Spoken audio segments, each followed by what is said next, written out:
Hi అండి, ఈరోజు అయితే బ్రెడ్తో గులాబ్ జామ్ అనేది ట్రై చేసాము. చాలా బాగుంది టేస్ట్ అయితే. దివాళీ వస్తుంది కదా, ఎవరైనా ట్రై చేయాలనుకుంటే ట్రై చేయండి.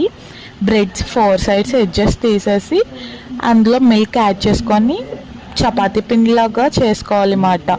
ఇంట్లో అది 10 మినిట్స్ పక్కన పెట్టుకోవాలి. పక్కన పెట్టిన తర్వాత పాకంలోని కొంచెం వాటర్ వేసుకొని షుగర్ అనేది యాడ్ చేసుకొని ఇలాచీతో కొంచెం థిక్నెస్ వస్తే సరిపోతుంది.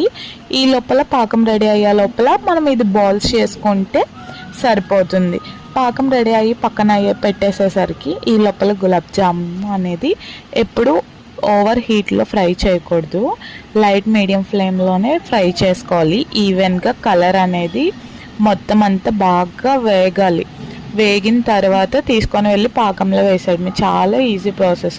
ఎవరైనా ట్రై చేయాలనుకుంటే ట్రై చేయండి. టేస్ట్ అయితే చాలా బాగుంది. Thank you for watching. Subscribe చేసుకోండి. బాయ్.